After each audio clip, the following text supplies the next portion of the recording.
Okay, folks, here we go. Guys, here we go. Let's have a good show. 1B, stand by. Yeah. Gaps. Yeah, get at midfield. Just go right now. Go to camera 3. 3. Go to the gate. Perfect. Just like that. I'll just go ahead. Yep. Graphics 2 is going to be up for the first. Okay. Go right now. Go to camera 3. Go. Yep. Go to the gate. Perfect. Just like that. No music. I'm going to hand Q. Sophie. Wait for it. Wait for it. Wait for it. On radio in the Canal Zone. All right, guys, mic check. Go ready. Okay, Ricky, mic. Yep, I am ready. Wait for it. Wait for it. Willie, mic check. Yep, let's go. 1B, stand by. 10, 9, 8, 7, 6, 5, 4, 3, 2, 1. And we're live. Okay, and go for it, guys. And go for it, guys. Here we are. It is Friday night, happy hour at the Balboa Yacht Club, and it is a happy hour indeed. I'm here with my brother from another mother, Ricky Royo. What's going on, Papa? Thank you, Willie. Thank you, guys. Thank you from the bottom of our hearts. You know, Willie and I, we do this every Friday for you guys, our audience. And Willie, this is our 23rd show together. Uh-huh. Let's cheer for that. A little Salute, cheers. Papa. Salute. Yes, indeed. Right. I still get nervous, like if it was our early times. But yeah, we love this show, guys. Listen, this show brings Willie and I, we're both Zonians, born and raised there. Great happiness in providing you guys with our Zonian history, our way of life, and up-to-date information on the Zonian world. And to this, we will toast again. Cheers again to you, William. Double shot this tonight for tonight. Absolutely. Right. No, you're absolutely right, Ricky. It's 23 episodes for us. That's really awesome. It was fun doing the show before, but honestly, after you came on the show, it's awesome to have someone else on and be able to have the back and forth, the banter and everything else. And we do have good chemistry, and it just makes the show a lot more engaging. You've got a lot of friends. I've got a lot of friends. So it's cool that we bring them all together and do this. So I'm excited, man. And, 23 and excited for the next 23 and many more after that, of course. And many more after that, correct, Willie. And yes, important what we do. At least I feel it's important what we do. And truly, from my heart, man, that we are doing this to make sure the world remembers who we were. Not that we're ready to pass, but you know what I'm saying. No, you're absolutely right. And that the reunion does remind us of that, especially, for example, when you get in those elevators a lot, because that's when, for whatever reason, people stop talking when they're in elevators. But you get in the elevators and all these people are watching you and they're like, who are you guys? We mentioned it last week that we are a really unique culture and we know it and we love it and we miss it, right? We miss those days back there in the zone when we all used to run around and do our thing. So this hopefully brings us back a little bit. It's kind of fun to share it with our friends and everybody else and in this growing Zonian community. So this is what we do every Friday night. And tonight we have a really, really exciting show. We have this part 2 of Bill McLaughlin's interview, president of the society, because everything that we've done and seen for the last several years at the reunion and stuff, that's, a lot of his stewardship on that and everybody else on the board, of course. But you really can tell. Yeah, it's well organized. For sure. And the thing is about it, like he said in that previous interview, that he was an event planner, at heart. That was before he even got in with the society. Right. That was his Canal Zone job. Right. So what a perfect fit, to be able to do that and put the reunion on. So excited for that part 2 here, and then also after that we have Thane Wheeler with the Canal Zone documentary on, and that's going to be really cool because that's it was one of those things, in all honesty, when I first saw the postings on Facebook, I was thinking, okay, who is this and what's going on here? Is it going to be another one of these bogus fly by nights? They're always around. Oh my God, I saw a YouTube video today just coincidentally about a documentary, and it was in Spanish, but it was from a French company. And they're talking about how this was a U.S. colony and divided Panama and this, that, and the other, and just absolutely absurdities out there. So again, I was cautious when I heard about this. I, of course, signed up and started reading it, looking into it, and but the more I read it, the more I saw, and I see all the efforts every day. I realized that this is somebody that's serious about doing a documentary, and then I had an opportunity to talk to him and found out this guy is a Zonian through and through. And his heart and soul is in this. It's not just somebody that wants to make a buck and is looking for, an angle on what happened here. This is somebody that's understanding from the point of view that we have on our show, which is watching the show, growing up in the zone and seeing everything about that lifestyle that we had, more so than just a canal, and that kind of thing. So we're excited to have him on because he's got a lot to tell us about that documentary and a couple other projects that he's working on, with the Canal Zone. And we're going to see where we can partner together and help each other grow. He's going to help our community grow. We're going to hopefully provide some interviews that he's going to hopefully use on his show as well. So good stuff out there. And you guys out there in that Canal Zone community, make sure you stay connected with him and with, SCN Canal Zone so that we can keep you up to speed with what's going on with these things, and you can help us grow it as well. So, but with that being said, one of the things that we love to do on this show, and I can already see my partner's smile because he's getting ready because here it comes. So let's get ready to talk about what's going on in Panama, what's the latest with some bochinche from out in town, Let's check that one out there and see what we got. Yes, but I wanted to say hi to our good friend and one of our loyal followers, Jerry Curtis. Thank you for the kind words. Jenny's also on. Hola amigos, un saludo from Panama. I got in yesterday. It's fresh and rainy. We love the rain, guys. I know everybody hates the rain, but yes, Willie, yes, the bochinche. So let's kick it off. El bochinche.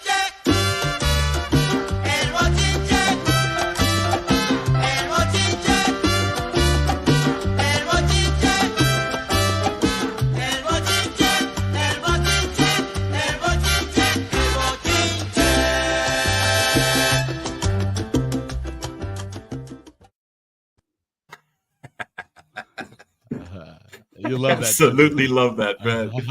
Yes, thank you, Willie. Now I'm known as el bochinchero de la zona. That's all yours, man. Well, guys, coming to you from the U.S. Zonians, what are you guys up to? From the Tampa reporter, Miss Bliss Morris tells us about this unbelievable trip that a bunch of Zonians took. Now, before I get into the trip, let me tell you, there is a Zonian out there called Lori Snow. Mm-hmm. Travel. Her company is called Condor Tours and Travel. Yes. This girl has been doing this for a long time, helping out the Zonian community. She is a master in putting these tours together for you people to take all over the world. And she's got a big one coming up in Hawaii here pretty soon where buku Zonians are going to show up. Yeah. So that's Lori Snow, Condor Tours and Travel, and she always has an ad on the Canal Record. Yep. Well, Bliss informs of this great trip by the Coffee brothers, Mike and Danny Coffee, together with Sean Coffee, that's Mike's wife, Kathy Barrere, Mary Lou Pascavage, which we always talk about. She's the sister of Mary Claire Pascavage. Yeah, one of our guests that normally comes on and says hello. And her hubby, Ken Croft, who's the older big brother of Kevin Croft. He graduated with me, as well as David and Lisa Kimball. Now, these guys took this trip out to Argentina, Willie, and they tore it up all over Argentina. They talked about, and if you guys go in the record, you'll see they talk a lot about, all the things they did. But they went from San Carlos de Bariloche. Bariloche.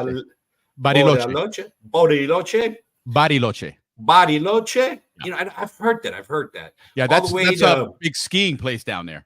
Yes, correct. Yes. All the way to Puerto Varas in Chile, then back on the lake up there, back to Mendoza, Argentina. Now, Willie, Yep. you're right. This area, they call it Little Switzerland, or like Yes. we would, Sonians would say, Little Vulcan or Little Cerro Punta. Correct. Yep.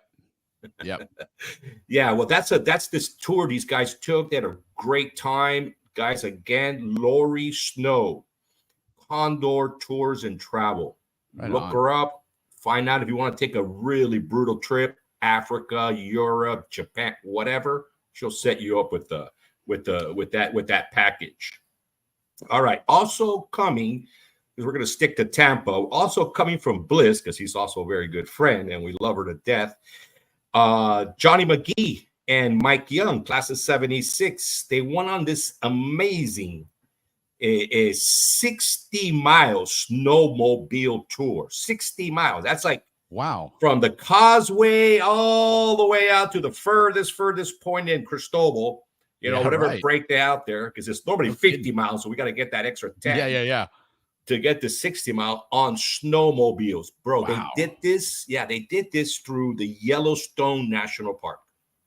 That's that ginormous park out there with the western side of the United States. Sure. Actually, it's like the northwestern corner of Wyoming, and it crosses into Montana and Idaho. This is a huge park. Well, our boys were up there in snowmobiles and tore it up. And some class of 76 representing, and McGee class of 84 representing. Well representing, yeah. They went to the couple of waterfalls from the Old Faithful, some geysers. Yeah, they hung out in this famous place called the Jackson Hole and the Grand Teton. So to them, they must have been, thinking they're at the yacht club and then at the spinning club. But anyways, it was the greatest birthday road trip ever, as reported by our good friend Bliss Morris. Very nice. Well, yeah, I know those guys have fun. Out of Panama. Panama's always kind of quiet, I still haven't gotten everybody out there to help me out with a little Radio Bemba so I can get in on what's happening. But nonetheless, I always look into a couple places. One is always Austin Mamas. That place seems to be the go-to spot. It's starting to feel like that's the old clubhouse where you know what, Nico's at the Balboa bowling alley was also kind of a Zonian place to hang out. Well, it looks like Austin Mamas is kind of fitting in that category. All right, so everybody, when you go to Panama, go check it out. Austin Mamas, you will always run into somebody. And speaking of, where are they at? Where's Austin Mamas at? They're in Corzel. They're not right off like where the taco. Truly, I don't know. I'm going by their website, but it does say Corzel. So I think it's inside where all those warehouses are, back in there. Maybe somebody can help us out and put on the comments exactly where Austin Mamas is. Yeah, let us know in the comments. Yeah, let us know in the comments. And then the other cool adopted Zonian spot is the Gamboa Baking Company in Fort Clayton, aka Ciudad de Saber. Our guy right there, he's from Chicago, but he came to Panama during the pandemic, and then he just took up baking. I don't know what his background was in baking, but he took up baking and making little pastries and this and that to survive during the pandemic. Next thing you know, this guy's got this top of the line bakery in how about that? Fort Clayton, which you'll see it. It's almost like from the front of his place, you can see the football field. So if you look at if you go across, I think there was like a big bus stop there back in our day. Yeah. Well, now there's a nice pool on the edge of that. Fort Clayton across pool. the street. Remember, had that really high dive. Yeah, I do remember that. But it's like a modern building, great architecture. Yeah, of course. And this guy's got outdoor seating. Again, if you're in Panama, all you Zonians are in Panama and you're in Clayton, go check him out. He has these pizza and a pitcher of beer that he gets from the breweries, $25. I mean, Napoli's a little cheaper, but still, this is a great spot. And of course, if we're going to promote another pizza place, we always have to let them know Napoli's, and then all the other. Of course, I don't want to be thrown under the bus as a traitor or something. I mean, that's the loyal brand right there. Sacrilegious. Yeah. All right. That one's been around since we've been around. Yeah, 62, if I remember right. Remember, we did a Yeah. little number on him. Yeah. So the last but not least of what's happening in Panama, again, this weekend, they have, well, a couple more. This weekend, the GT Challenge. I don't know if you guys remember talking about those big car races they're having in Panama. It's not F1, but it's way F1 for the stuff that we've got on certainly competitive level. And that's a huge step up. That's a huge step up. And they've got the brand new track called Autódromo. Again, we talked about this, and it's on the way down. When you're coming down Campana, you'll see it out there. Yeah, and the guy from the driver from Panama that has the best hope is my good friend Soli Betesh. We used to call him Soli Vaca. Oh, right on. Yeah. Because he was a big guy. That I remember his Bob told him, "Hey, for every pound you lose, I'll give you like $100 or something like that."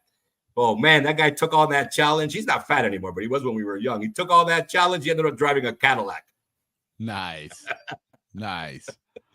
Totally. And since then, he's been he's from the family of Betesh, the clothing family. Yeah. And they had a younger brother, I guess, Salomon Betesh. He was a year younger than I think he's class of 87. Very, very nice kid. Nice people. Yeah, well, he's the hope for Panama on this big race. Right on. Also, Lisa Palm, you guys, is having her big gig at the wine festival. If I remember correct, it was in Boquete or Bocas, but it's definitely in that area. Okay. It's it more likely to be Boquete, the wine festival. Her band's playing there. All right, so that's what we got. That's what we got going on that level of bochinche. Now, before I wrap this up, a couple things. The mayor of Panama, we love that guy. Yeah. So he was recently seen at Austin Mamas, so you go there, you'll even see her. Yeah, you'll see our mayor hanging out there, Meyer, Miss Rachi, you'll see him. Again, he's still doing the cleaning up that city. And he's also, he's also maintaining all the old abandoned buildings, that just left there that the city owns. So he's cleaning up the cities, and how Panama's got a lot of city vendors, right? Well, the street vendors.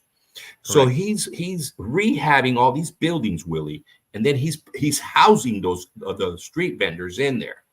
And the expectation is that this is going to be quite successful, and with all due respect, kind of cleans up the streets in the city.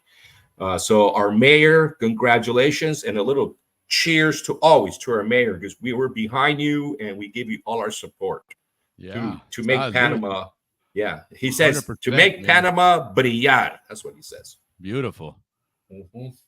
No, that's awesome. All right, Willie. And the last but not least, which is our canal news. Well, it's not really canal news, but we all grew up knowing about Panama Ship Registry. You know how Panama was always the most ships, and it was a kind of a proud thing. Remember that? Yeah. Absolutely. Well, then unfortunately, a couple of governments didn't run it properly, and there was a lot of mismanagement, and we lost a lot of ships. And that was that process was based on tonnage, and that was the corruption. Is that they were registering and billing these guys on tonnage, and it could be 1,000 tons. And they're collecting that money, and then they're turning around and they're turning it in as 700 tons. Yeah. Well, 300 tons of money is gone. Yeah. Oh, I know. They lost a lot of prestige. That's for sure. They absolutely did. With the new government, already the ship registry is way up. And mostly Asian shipping companies from Japan, Singapore, South Korea, China, Hong Kong, Philippines. So congratulations to those people. They are doing a great job and getting Panama's reputation back up there. Very nice. Getting those ships registered. Sure. So congratulations to all those guys. And to wrap it up, Willie, the sports section. Now, the sports section is going to be quick because really, guys, we want to just make sure that you guys are all informed, especially the Tampa area, that the Panama Heritage Baseball game is coming up. Willie, when is that? August 4th? 14th. August 14th. Oh, that's right. Of course, the day of the canal. Yep. We talked about that. Yeah. And we do have a Panamanian on that baseball team. He's the shortstop out of Las Tablas, Mr. Jose Caballero. Yeah, how about that? And and those of you who are keeping score, these numbers are coming from Baseball's Almanac. Panama right now has 20 active ball players in the big leagues. Wow. 20. Remember that, man? Back in the day when it was just Manny Sanguillen and Rennie Stanton and Omar Moreno. Yeah. And they're all the Pirates. That's why most Panamanians love the Pirates. Yes. Yeah. Remember they had those flat caps. Yeah. They had those they were baseball caps champions too in the 70s. Yes. They were champions. Yeah, Willie Stargell and oh man, that was a great team. Those were great years. Then right after that came the Reds. And their championship years, and then all the Panamanians love the Reds. Yeah, so I remember I was one of those. Of but course. yeah, baseball season's upon us, Willie. We're gonna have to do a show here soon. We are for sure. Bringing a couple of good ball players to chit chat about ball in the zone, because truly, when you grew up in the Canal Zone, a lot of our tournaments were against other countries, Costa Rica, absolutely, Nicaragua, Guatemala. So so there's a lot of good stories out there about those games and that camaraderie. For sure. Yeah. And how the Zonians, there was a Canal Zone tournament as well as Panamanian tournaments, but the Canal Zone did have a few tournaments that were very successful. Yeah. Well, right on, guys. That is our segment for today. Yeah, and real quick, just to piggyback off of Ricky on that baseball. Remember, it's the 14th of August, and on the screen there's a number, Lindsay Ald, 727-825-3113. Give her a call if you want to go. I actually had several messages in the last few days come into me, people asking for that number that wanted to go. So it looks like there's going to be a pretty good crowd of Zonians there. I'm going. It's going to be a lot of fun. Happy out the BYC might end up being there and make an appearance, but looks like a lot of fun. Yeah, maybe have a show right after that. Bring some ball players on. Whatever we can do. That actually might. Wow, that's not a bad idea. That's not a bad idea. Well, actually, August 14, we should really traditionally do a Canal Zone show. August 14 it wouldn't hurt to 4th talk of to that. July. It wouldn't hurt to talk to that ball player if he's available. I'll reach out Jose to Caballero. Yeah, who knows? I bet you Ralphie knows him. Yeah, right. I'll retire. Ralphie's actually coming over tomorrow. We're gonna work on some stuff tomorrow. But yeah, give Lindsay a call. Let her know you're with the Panama Canal Society, and it's $37 behind first base, a couple rows back from first base. Panama Heritage Night, and you're getting a raised commemorative cap with a Panama flag on the side. So really, really good deal, and sounds like it's gonna be a pretty good Zonian crowd. So a good time will be had. Yeah, right on, Willie. Right on. Well, moving on to birthdays, Willie. Yeah, hang on. Let me switch this over here, and just wanted to throw some of the chats that just dropped. Oh, 18. Wow, we got a lot of chat. We got a lot of comments to go over. Hi, Jill. Got the Diaz named after him. Maybe we'll have to find that one out. Yeah, I just put the address of Austin Mama. Yeah, that's Austin. But there's another Austin Mama's, Jenny, in the Canal Zone, over like in Corozal, Cardenas, in that area there somewhere. And yeah, Leaf says, yeah, just after his grandfather. Wow, that's cool, Leaf. Congrats. That's a nice little heritage there. Yeah, Leaf put it earlier, and he's just commenting here that his grandfather was the mayor of Panama, Alcalde Diaz. Very nice. Oh, yeah, on your mother's side. I remember that, Leafy. That is correct. Yeah, because I don't remember any Mayor Solene down there. So the Solenes and I, we were born right next. Our buildings were right next to each other. So I've known Leafy and played with all his cool toys when we were kids. Right. Leafy did have the coolest toys, man. I swear to God, man. Now, interesting little claim to fame that I know Leaf used to throw around out there. And go ahead and throw it in the chat if you want, Leaf, about your building. Your building had a unique mark on it. Throw it in the chat there. See if anybody else remembers before Leaf throws it out. I remember. Look at Frank. That's look at every Friday night, Frank. Every Friday night, my friend. 8 p.m. Eastern time. Happy hour at the Balboa Yacht Club. Come see us. It's our 23rd show. Hi, I know. Jill. How about that? We love Jill. Jill, thank you so much, really. For sure. Jill, you're a big reason why we're here every Friday. But so a lot of fun, guys. And Frank, spread the word. Everybody spread the word. Make sure you share these. Get everybody on here. We'd love to have you guys on. We're going to start trying to do some more interactive stuff and get some more guests on. I'm still trying to get this hardware configured so I can get phone calls in. We have a number. Unfortunately, I can't take any phone calls, but we do have the number, and it's kind of cool because it's 515 Zonians. So when we have things up and running, you can give us a call there to jump on the air. Or we can maybe call you guys and have somebody that maybe is not going to jump on screen, but at least there's some maybe quick trivia or something somebody might want to jump in there. So definitely keep that in mind. Waping Gia, good to see you, Papa. Mr. Gia, hello. Yeah, for sure. So, but yeah, let's go ahead and do the birthdays, Ricky. That's always a fun thing to do. It's always a fun thing. Guys, like always, even though I promise I'm not going to do this, I always start with my beloved 81. Remember what he said last week? I He know, goes, like the "Next week we'll third start week with in a 86." row, but how can I? There I we just go. can't do it, Willie. This is, like I said, this show, this is the most truthful show out there, guys. Because, I mean, when it comes from the heart, you can't be bullshitting. I'm telling you that right off the bat. It doesn't go together.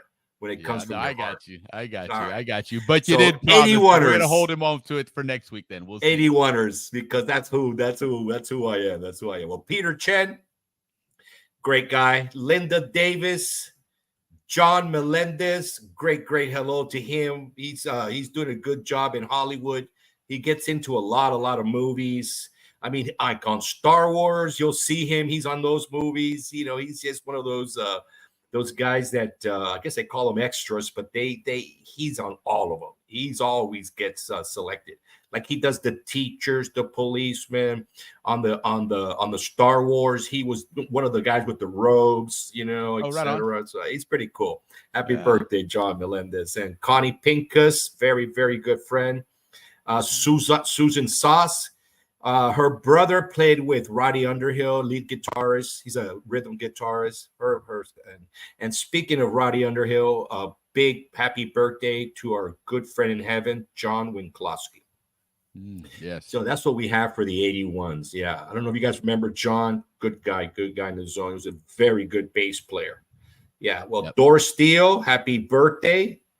Dahlia Benninghoff. That's Scotty Benninghoff's little daughter, 20-year-old today.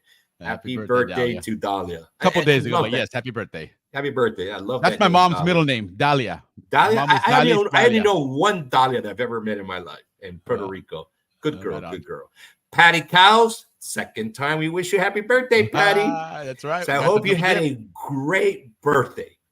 Yes. Raquel and Dara, her older brother, we had a birthday for him last week. And this week, her little sister. She's a class of 84. Shirley Carroll, Catherine Landerman, class of 86. Christy Kenyon, Randy Panama Red Johnson, one of our older audience. Happy birthday to Randy. Robert Womble, class of 88. Another one of the older guys, John Lavallee. So real interesting story. Robert Womble joined the fire department many years ago and has moved up to fire chief. And I'm not sure what went on. I've kind of followed it. I've meant to reach out and ask him, but he seemed busy. But for the last, I don't know, maybe month and a half, he's been working in Germany with a German fire brigade. I'm not sure if some kind of an exchange program or what, but it's been pretty cool to watch his story there. Maybe we'll get him on the air and talk about that experience. Yeah, it could be, but it was for a while, and it's an interesting story there. I would love to, yeah. So anyway. Yeah, and Willie, last but not least, Colleen Ellis. So happy birthday to all you guys out there. Happy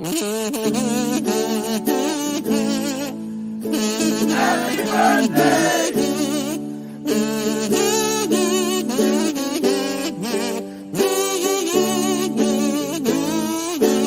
Happy birthday. All right. So happy birthday indeed, everybody. It's always fun to celebrate that. So okay, so we're getting ready to get our guest on, but before that, I want to do a little bit of Pan Canal Society talk again. And actually, prior to that, I'm sorry, we're skipping ahead on the schedule here. We also have great timing. We're 1 minute faster. Yeah, but I worked hard to get that minute, Willie. You did extremely well. Extremely well on that. Timing was, I would put that as spot on. So all right. Worked on it all week. But we're getting ahead of ourselves, and then it's something kind of amusing here for what it's worth. We've talked about getting hearing from Mary Beth out in Australia. We've heard from Kerry he was out in Romania and then in Iceland and everything. And now fantastic to have none other than Indah Sumarjid from somewhere in Indonesia. All right. Yeah, not sure what you're saying there, but hello, and glad you found us, and you're gonna maybe learn something about the zone there. So right on, welcome to welcome to the show there. I hope you're saying something nice. I appreciate it if you are. So thank you. Cheers. Yeah, thank you very much. Yeah, cheers. That, huh? And hey, Willie, when we were looking at our numbers, we saw that people from Nigeria were watching our show. It's like 3 people or 6 people like that from Nigeria. I was like, what? You know what? Right on, man. Wait till they tune in. Unless it's a VPN. Right, or there's a prince there that maybe needs some help with some money. Who knows? Or hopefully somebody. So if you Zonians get hit up by Nigerian prison, no, Willie, come on. Yeah, we're going to be positive. We want to be positive here. I bet you it's research. People doing research. I truly. Yeah, look what I bet you that's what it is. Someone is doing research because Nigeria and the Canal Zone. Right on, man. Heck yeah. But that being said, we are starting to get traffic out on YouTube, which is really nice. So please keep sharing it. Share the YouTube channel. Get it out there as much as we can. We want to drive as much traffic as we can there. Still looking for a web designer. If anybody out there that can help us out, we have scncanalzone.com. It's actually up and running right now, but the only thing you can do is watch our live streams on it. So if you have no other way of getting on there, obviously YouTube is pretty easy, but otherwise, you can go to our website and just watch the video there. There's nothing else on there right now, but hopefully somebody else can help us out with that. But anyway, back to the society. Remember, guys, the Canal Zone, this amazing reunion we just had, none of that happens without the Pan Canal Society. So make sure that you guys have your membership up to date. If you haven't, it may have expired and you think, okay, well, the reunion's over, I don't have to wait till next year. No, get that done now. Get it done now, and so we can help these guys. There's picnics throughout the year they do. There's a lot of things behind the scenes that they do as well. So get involved. They're always looking for volunteers. We need some of our generation to start coming in and stepping up as well. Let's help these guys and help this new administration. Carl Orvis is just new president there. Let's help him, have a fantastic first year as president of the society. So get involved. Help out where you can, and for what it's worth, we're going to start working on something probably closer to the end of September, October. Give a gift of a membership as the holidays approach, and you may be wanting to buy some gifts for some friends and family, some fellow Zonians, right? You're going to probably spend about $50 on a gift anyway. Buy them a membership to the society. We're going to have some really cool gift cards made up that are going to have a nice little custom logo on them for the, as a membership that you can purchase and again, get somebody that membership, help the society grow and keep it funded and give somebody a nice gift, right? If you're going to spend some money on them, why not do something that's going to help them and benefit all of us as Zonians? So I'm excited about that, but talking more about this. It's a gift that keeps on giving because you get really the canal record 4 times a year. Mm-hmm. Absolutely. And that's something, we're going to talk here in just a bit when we bring Thane on, talking about, the society and what we can do to build some of that community. And a part of it is going to be advertising in that canal record so we can get more people involved that probably aren't on social media. But talking about the society, Bill McLaughlin had that interview. It was a long interview. So we have part 2 now here where he talks about when he got started with the society, what went on there, some interesting stories of some things that he found out when he joined that, probably, well, I won't steal his thunder, but check it out here real quick, guys. The early years then when you joined the board, and for those that aren't familiar with that, how that works, are they like typically 2-year terms, or how does that be on the board? When I came on the board, well, Betty was the president prior to me. After Faith Brundridge, who was part of the old guard, when us younger folk moved in, and we kind of took over things. When the kids moved in? Yeah. And then Betty, I believe she was 1 term, and then we started the 2-term. We put it in the bylaws, we changed the bylaws, and we made it 2 terms. So 2 years, not 2 terms, 2-year term instead of a 1-year term. Because we figured out 1 year, you just can't do what you want to do.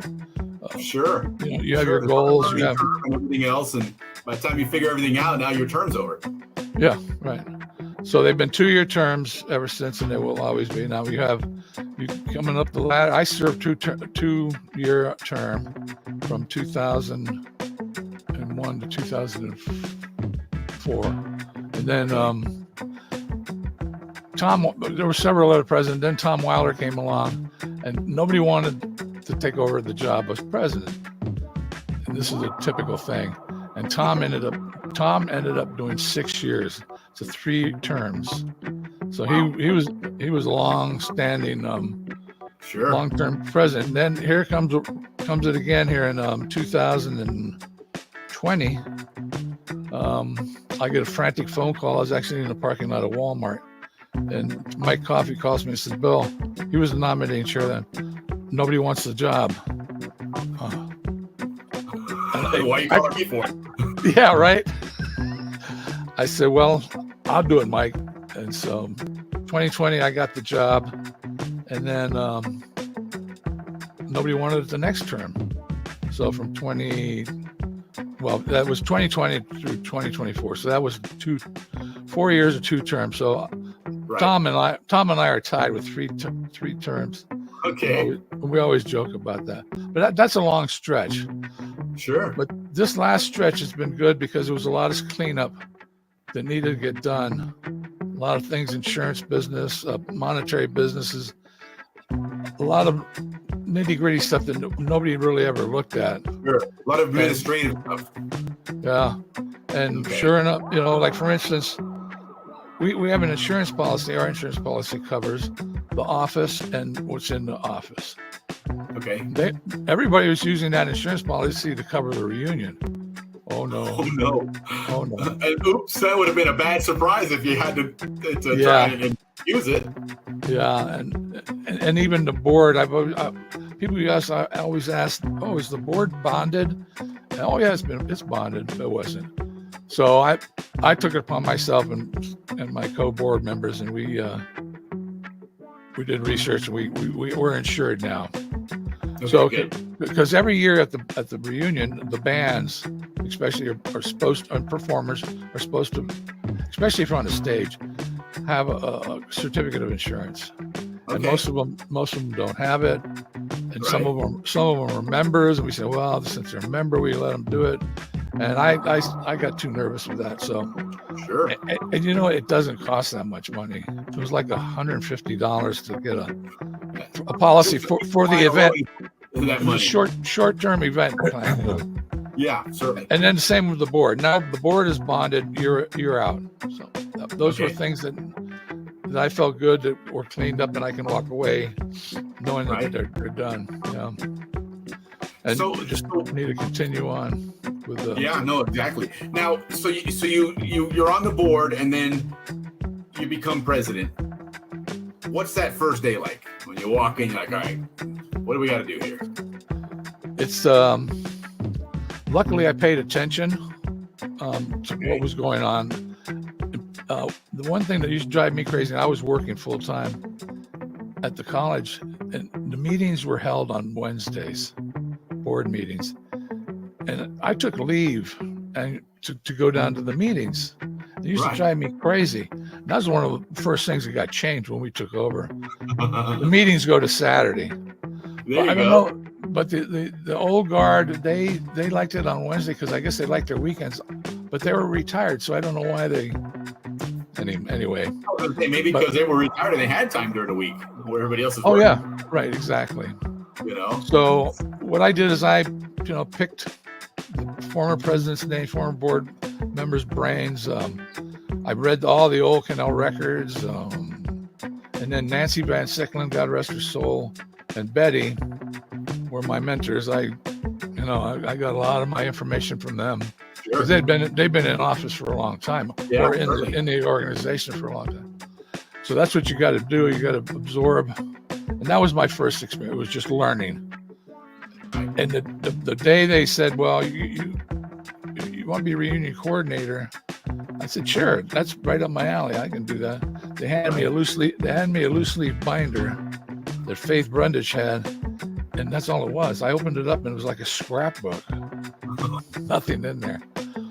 but fortunately, the first 2 years after I retired, we just went to the reunion, and I just scoped the whole thing out, how things were done. Okay. That's And a smart thing to do. one thing that really caught my eye, we went into registration and we told them our name, and they looked in the list. Okay, and they brought the name badge out, and this guy wrote our names on it, in really squiggly handwriting. Yeah. And I thought, wow, this is really antiquated stuff. But when I was working for the military, they used to send me on TDY all the time for conferences and so on. Sure. And you always got a fancy name badge that was printed up. Yeah, certainly. So that was my wife and I. God love her. She sat there in the back room on the typewriter on the computer, and we had the first set of name badges typed. But now it's gotten more sophisticated. The database actually prints them out. So that's the first thing my eyeball goes to. First thing I do is look. You don't want to be embarrassed. Oh, you're and that process was trial and error too, because the first ones, everybody complained, oh, the print's too small. So finally we got the right font. And yeah. Oh, you can definitely see them now. There's no doubt. You know, if this point, if you can't see it, you can't see it. You ain't gonna see it. So, I mean, it's there, but it does. Those things work great. That is exactly that we find quite useful. So now you became the reunion coordinator, and was there anything that you saw outside of the name tag thing? Anything else you saw that said, "Hey, you know what? We want to change this," or let's revamp this or that, or saw something maybe not having the same popularity it had back in the day. Right, and there was a lot of that. Some you don't really see, but the antiquated stuff, we needed to get it up to speed. It's been so long since we did all that. All I know is when I first got there, the reunion wasn't much. I mean, it was a lot. It was a lot for everybody to enjoy. But we wanted to add more stuff to it. And then it got to be, well, this is like we're getting out of hand now. We only have so many board members to take care of all this stuff. And one thing was the volunteers. We have to have the volunteers. Example, selling tickets at the dances. Nobody wants to do that because they want to have a good time too. Right, of course. So you have to be the mean guy and say, well. So we started hiring some security people who did that for us. Right. But I still liked us doing it. When Bob Russell was president, he got in there and he set up all kinds of real fancy ticket sales accountability and so on and so forth. And we used to sell, just for the ball, we used to sell $10,000 worth of tickets. Wow. At for the Saturday night dance. But those days are gone. Of course, the population has decreased. Certainly. I forget what we came in this year. I was happy with it, about 6 or 7. But it's dwindling down. That's yeah. No, it's as each different generation comes in, their likes and their forms of entertainment change as well. Right. So some of the stuff may, I know one of the things that I do here is, the formal dress. A lot of people are like, I'm going to the reunion. I don't want to take any formal clothes with me. I live in Florida. I'm in a shorts, t-shirts, bathing suits, maybe a pair of jeans or two for the evenings, so there is a generational piece there as well that I think it comes with the times, And that's one of our biggest dilemmas. Coming up from the older days, the ball on Saturday night was always the special night. Everybody got dressed up. Absolutely. Suit and tie, and ladies in all their gowns. And it looked like the captain's dinner on the cruise ship. Yeah. You see everybody all dressed up going out of the elevators. But like you said, those days are, even in our dress code we finally agreed to let jeans in, but it's got to be at least not a nice dress jean, not these jeans that look like somebody been skateboarding and scuffed their knees off. Yeah. And then flip-flops. Everybody has flip-flops. Right. So that's been one of the biggest challenges. I don't know. We've ironed it down to just what it is, and if you want to dress up, that's great. and a lot of people still do that. Yeah. And I think, and our biggest dilemma is the kids. You know, our policy is 12 and under out. They don't go into the dance. Okay. Because people go in there and they say, I came here to enjoy myself. I don't want these kids running around. Yeah, so, that makes so, sense. You know, Kathy Malin, you know, God love her, she's been working that front door Saturday night dance for the last couple of years. And she says some of the people can be so mean and nasty. I don't get that. Well, they get there, and I see to a certain point, they bring their little kids up, their boy and their little daughter, and they're all dressed up in the montuno and the pollera. Oh, yeah. They got them for the dance, and they can't come in. What? How are we going to teach our children, you know, the Panamanian customs? Yeah, I can see that side of it. That makes sense. Yeah. But then, you know, you have two halves. You have the ones that want to take them in and the ones that don't want kids in there. I mean, I've had people, I'm sitting at my table and I don't go down there very much anymore. Because of my legs, one thing. And then I sit at the table and somebody will come up to me. I don't even know who it is. And they start screaming at me. There's children over there. Okay. I'm not wearing that hat right now. Leave me alone. I'm trying to enjoy the show too. Come on. Yeah.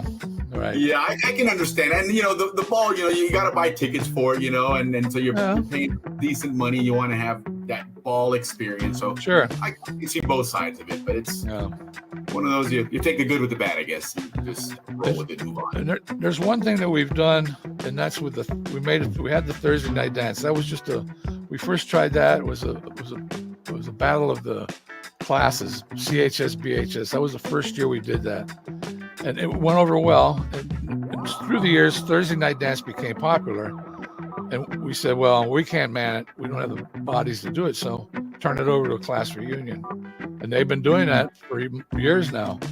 And then it mutated into Friday night dance. Class reunions want to do Friday night dance. That takes a big load off of us. I mean, we're not making any money off it, but we really never made a lot of money off it anyway, because we had to pay for the entertainment, we had to pay for electricity. So it's a blessing to have these class reunions jump in and take control of those type of items. You know, like I said, we don't make any money. However, we don't spend any money. Exactly. You know, paying for electricity. Providing some great entertainment for the reunion. Yeah. You know, just having the hotel come in and drop powers for the band, it's astronomical, hundreds of dollars. Yeah. And like I don't even want to tell you how much Saturday night's dance cost. It's just electricity, you know, it's up to about $1,000. Wow. And that's ridiculous. But the hotel really sticks it to you. Yeah. Then we have to pay Frankie and his band to come in because they're all out of state and some in Panama. And then I hire a production company that comes and provides all the sound system lighting. Okay. And all that stuff is just on the musical instruments. Certain, like Frankie, he uses a special B3 organ, Hammond B3, and all the keyboards. Those things all cost money. Yeah, it's not like he can take those in his carry-on luggage. Yeah, right. So that's why I look at the ticket sales before and after. I just got what was sold at the reunion. I would like to see a lot more, but you can't see those numbers anymore that you used to be able to see. But you got to pay that bill. We will. Yeah, exactly. Those numbers you can still see, unfortunately. It's the ones for the bill. Sponsors are a big asset now these days. For instance, if we can't, if that's an opportunity to start bringing the sponsors to do it. Absolutely. Last year's annual luncheon, we put on that show. I don't know if you went to it, the musical. Yes. Okay. Fred Bales and that cost a little bit of money. However, we had people like Mike Coffey, Kelly Fenton, and some other ones that donated nice sums of money, and we dumped it all towards the expenses for that. Yeah. Because for the annual luncheon, we really don't make any money at all, because the hotel, for one, charges you so much money for the food. Yeah. So we have to pay the hotel, let's say $45 a plate.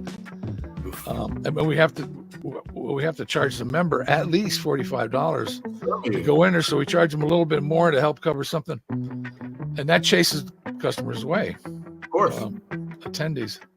Yeah, Zonians are notoriously cheap. So, everybody wants a Zonian discount. You're like, we're at a Zonian function. You can't ask for a Zonian discount. Come on. Yeah. But the musical show is a great thing. In 2003, we had Bruce Quinn. I don't know if you remember Bruce. He was the big theater guy in Panama. And him and I got together. I met him down in Panama in 2000. It was a 2003 trip. It was prior to the reunion. And I said, Bruce, I know you did a show back in somewhere in the 80s or 90s. And it was like, the place was packed. I said, do you want to do another show? And he said, yeah. And so he started getting it all together. And we did 2003 for the centennial. Okay. Yeah. And we had over 1,000 people attend that luncheon. Wow. It was great. That was at Marriott, yeah. So this time, when they approached me wanting to do this show last year, that's Mel Bales and Fred Bales and that group, I said, let's do it. In fact, I saw them at dinner one night at the Calabella, and I said, when's the next show, guys? Oh, anytime you want. So I don't know. It was well received, and people talked about it for a long, long time. That was something that people really, really enjoyed. And it's a draw more so than having Joe Blow up there talking about something. A lot of people are interested in, like the last speaker we had was Miguel Lorenzo. Miguel Lorenzo. He's the for the ACP. He's the logistics guru. We wanted to have Ilia Morota, but she couldn't make it, so she sent him.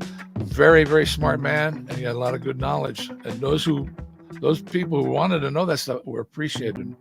But it's not a draw. We can get 200, maybe 300 people in there, but I like to see 800 or absolutely. It helps pay for it. You want to try and get the masses, and you want to try and find what appeals to a lot of people. As much as those things are interesting, and I'm like you, I love history. I watch history all day long. But even a lot of my friends are like, really? Why are you watching that? I enjoy it, So I would certainly sit there, but I would be in that small crowd, and the majority of people they want something else. So and as the numbers dwindle with the society membership, obviously to keep things going, we got to find other ways of generating that revenue to keep it alive, because it costs money. Obviously, y'all, this ain't free. No, and the luncheon is a break-even type thing. We're not there to make money, but we have to pay the bill. And then I go and I negotiate with these. COVID did a lot of damage to this whole hospitality business in Orlando and everywhere, I guess. You used to be able to go and negotiate with the banquet manager. And can you lower that $45 plate down to maybe $35 or something? And they'd work with you, and they'd lower it down, and we'd have playroom to not charge the member a whole bunch of money and stuff. Now they're very adamant that no. They say that we don't have these corporate companies coming in anymore, spending millions of dollars, where we had some wiggle room, which I can understand. But COVID's gone. It's not gone, but the main pandemic is gone. Yeah, no, there's no more lockdowns. People are out and about. Right. So she comes up with a quote. She says, only going to be $7 more than last year. Last year was $45. The famous only word. And I said, no, it's not 45. It's not $7. They have these things, the surcharges, we don't pay a resort fee, surcharges, taxes, and it ended up being about $55 a plate. And I said, no, we can't do it. So I took it to the board, and the board said, no, we're not doing $55. Are you going to pay $55 to go have a lunch? Nope. And it's nothing fancy. No steak, no lobster. It's going to be the one on the bottom of the list there. Yeah. And so we didn't have a luncheon this year. I heard a lot of grumbling about it, but I said, do you want to pay $55 a plate? You would have heard more grumbling.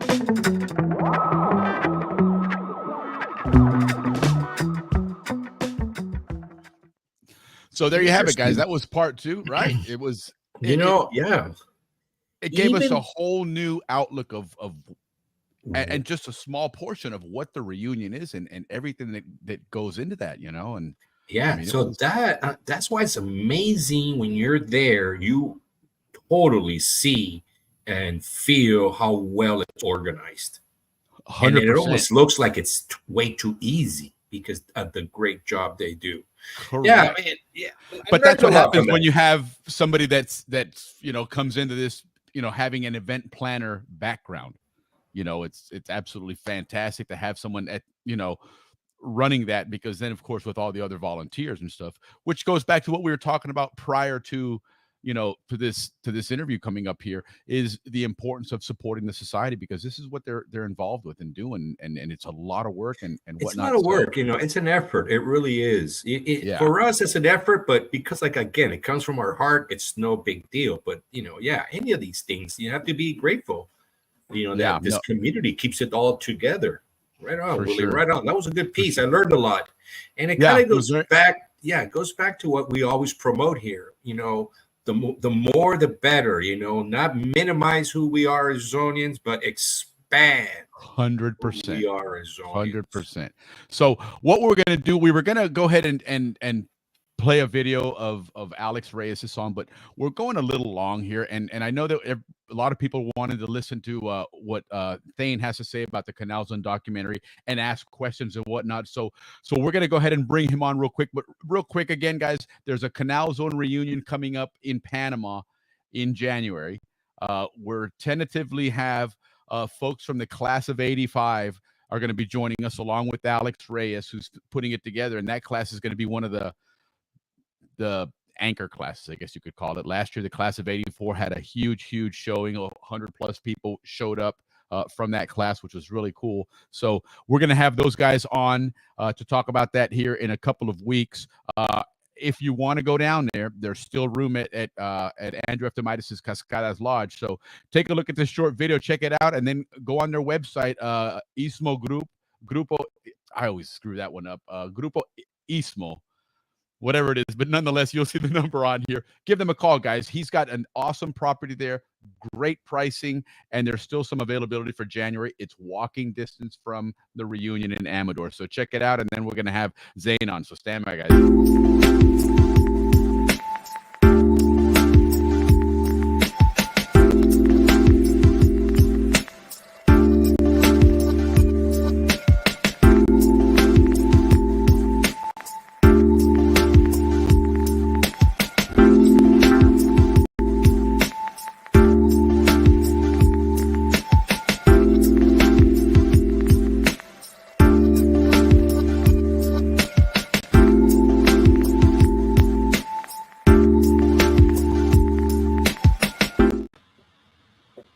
Right, so there it is, guys. But now the man himself, we've seen a lot of postings on social media talking about this Canal Zone documentary, and a lot of excitement, a lot of buzz going around about that. And so now we're going to actually be able to talk to the person that's working on this, doing this.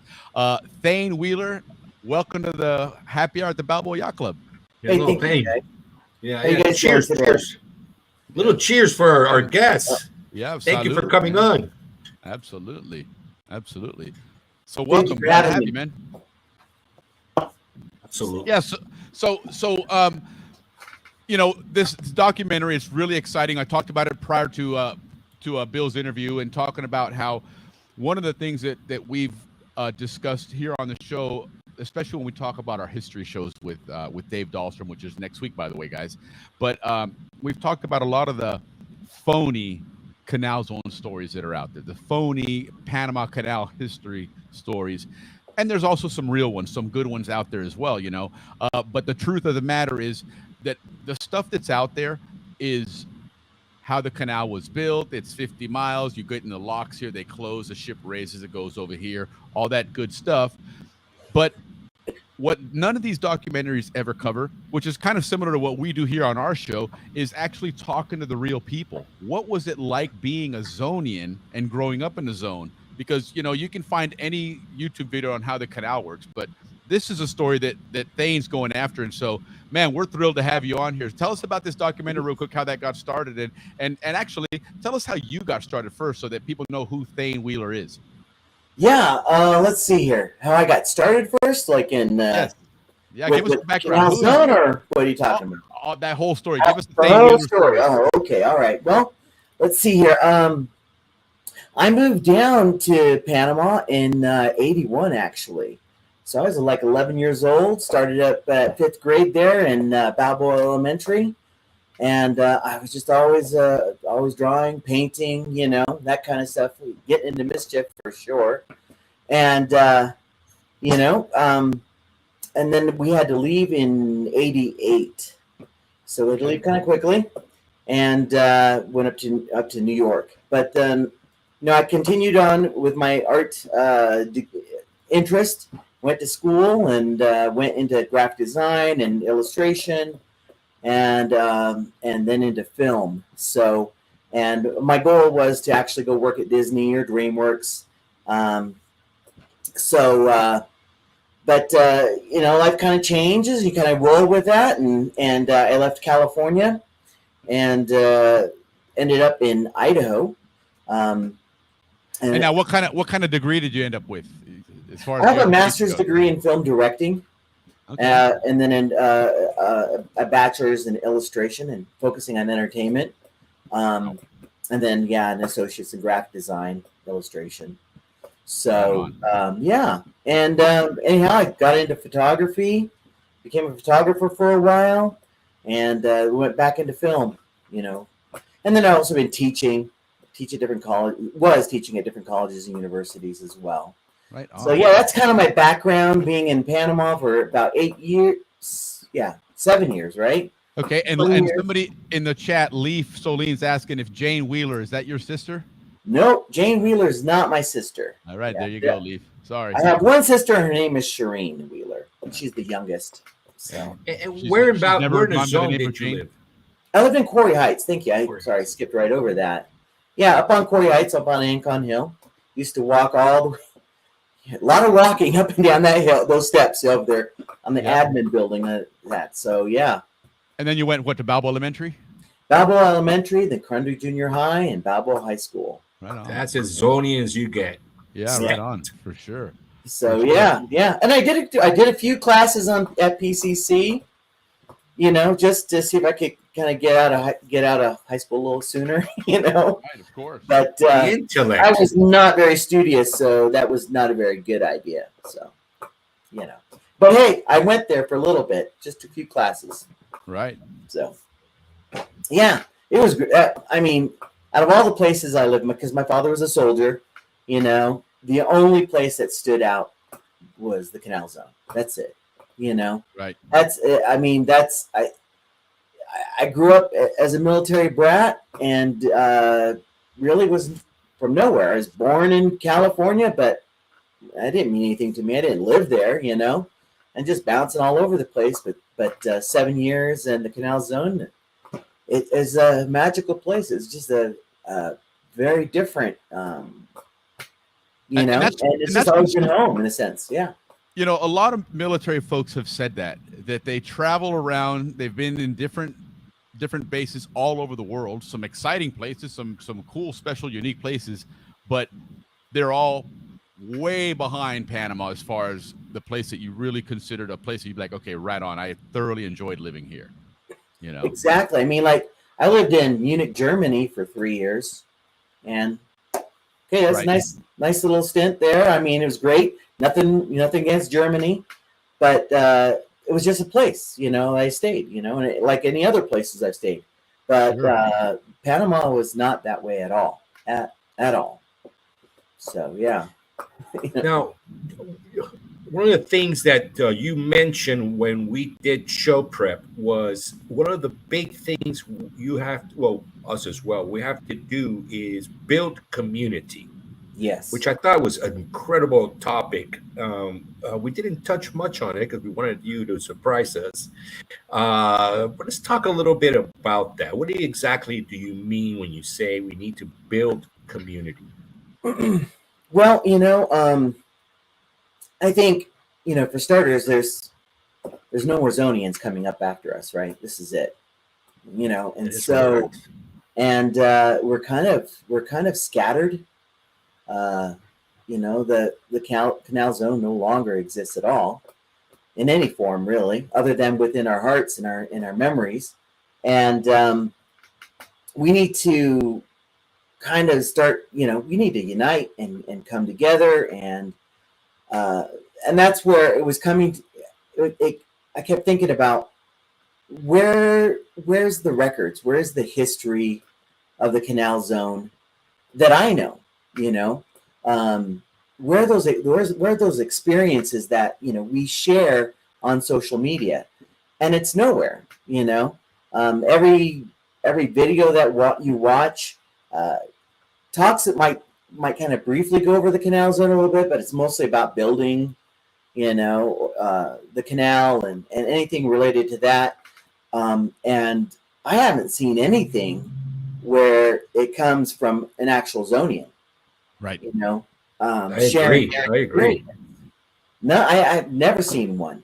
And so I was like, gosh, there's got to be something. We got to record our history. I was thinking also about how many peoples have come and gone, and there's nothing left but a few scratches, a few this or that, and then some third party, completely removed, is looking at these little pieces of information and going, okay, must be the community, must have been like this people must have been like that. Right. And how accurate, we have no idea, because they only have little pieces of information. And and what's interesting, what's interesting about that, it's there really is, in a lot of ways, a lack of historical context in a lot of things. I've learned a lot in the last few shows that we've had Dave Dahlstrom on, and bringing the actual history, which he thoroughly researches, and it's amazing how much we don't know, and we're the ones that grew up and lived down there, and we really I guess we took things for granted, and so but getting back to your community there, and we see the efforts on the screen there. One of the things that I do to grow this show is I promote a lot on Facebook, and anytime I put a promo on, I go and I hit several different groups, right? And so I end up getting a lot of responses on Facebook, on notifications, and two will be from the Pan Canal Society page, another one will be from the CZ Bratz page, another one from this page. So while there is that community in there, it's like there's a bunch of, not splintered, but just people are at different communities at different times. And so even there, it's still not quite as unified as we would like it to be, to have that one common area. And I think that's kind of what you're leading to. And I guess from what we were talking about the other day, your concept of what that community is. So, tell us some more about how you're doing that and your efforts there to build that community, and why it's so important to do that, to get this documentary forward, because that was something that Ricky and I were asking about, Right. Well, what about the documentary? And you're like, well, there's steps in the process here. So tell us how that works. And I think what you said, you mentioned something that triggered a thought there for me, that you mentioned about that Dave talked about. He's kind of giving the history and some of the events that happened and stuff like that. And I feel like that is like the structure of the canal zone, right? It's the facts. This is what happened. This is the date, and which is extremely, extremely important. But where's the spirit of it? You know what I mean? The spirit is not necessarily in all those facts. And I'm not trying to demean any of that, because that's super crucial. And I find it very intriguing. But it's like the everyday person that lived there, right? It's them going to the beach. It's going to school. It's going to work. It's the different things that everyone experienced. That right there are the memories. And when I read, like on the social media, people share something and they go, there's like a bunch of different comments that come after that. Oh, I went there. I did that. That was an amazing time. I was there at that event. And then you get a lot of that spirit coming through. And it comes to the heart of what CZ was, So, but I started out with building, just, helping out with creating communities on Facebook. And then I went over to Instagram, mostly because I was just interested. I wanted to participate.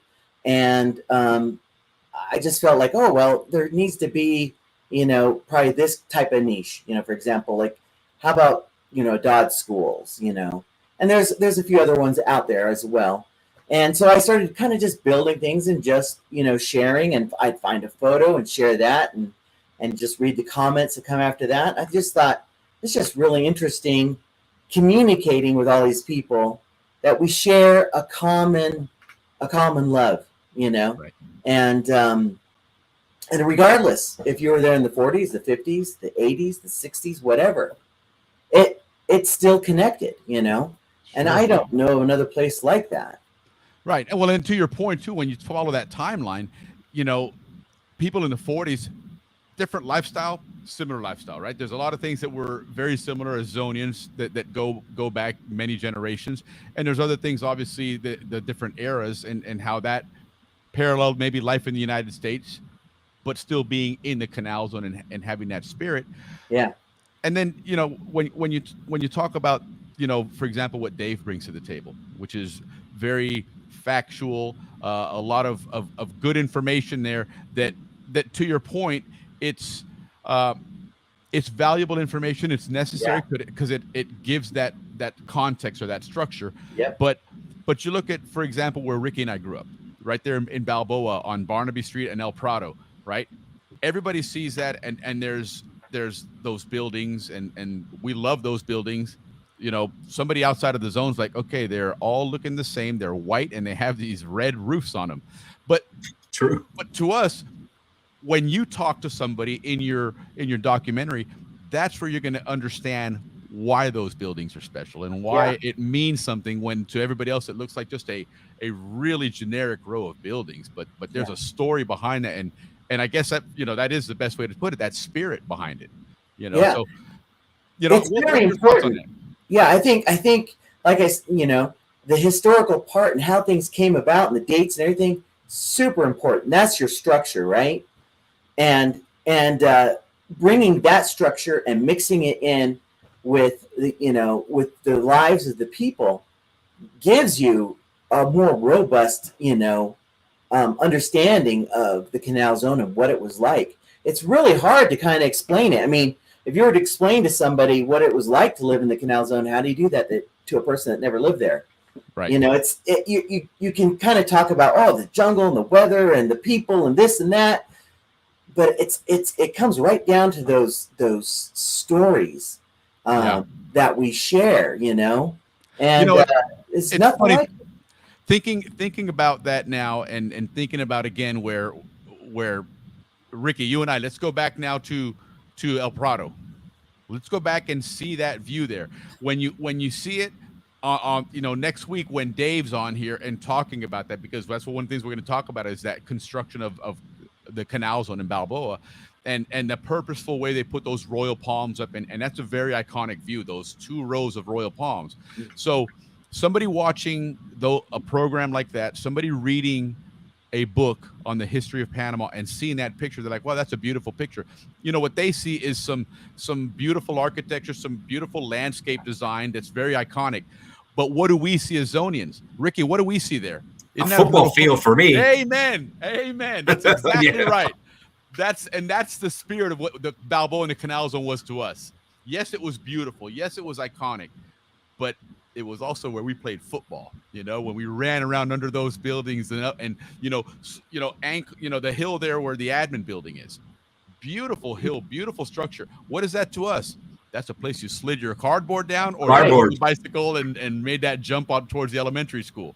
Mm-hmm. That is a whole different zone that you will never capture in a book, in a newspaper article, or any of those other historical archives there that your documentary, I think, is really gonna help bring out.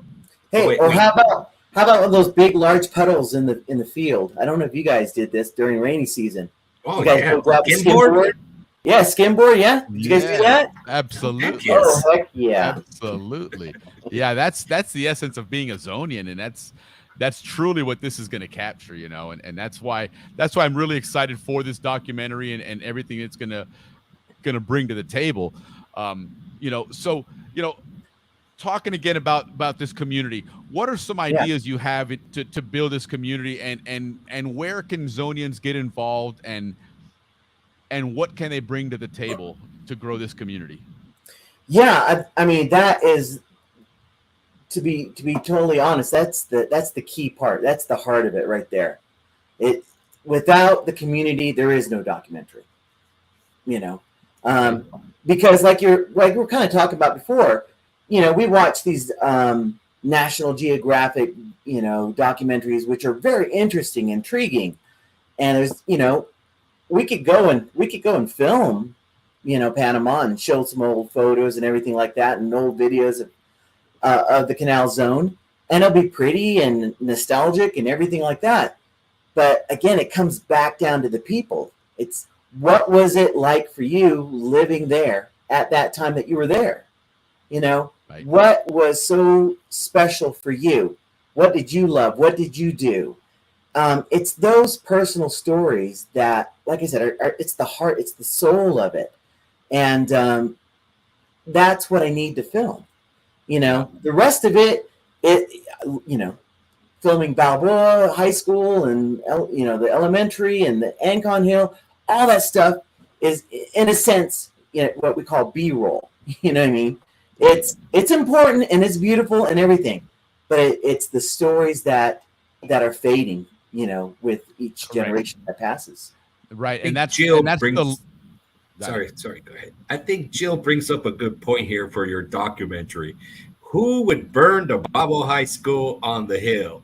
I say they would cut it out. Yeah. I don't think they burned it, because when they did, poof, the rest of the hill went the up. machete. But, so that would be something good to have on your documentary. A little bit on that. Well, that's an iconic picture.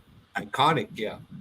We have it on the end of our show here when we cut out at the end there. The last scene is that shot. Somebody took it from the admin because it's got Gothel's Memorial and Sosa Hill in the background there with the big carving on the hill, on the side of the hill. And absolutely an iconic view of that hill. And I still, to this day, that just bugs me that hill has trees all over it now.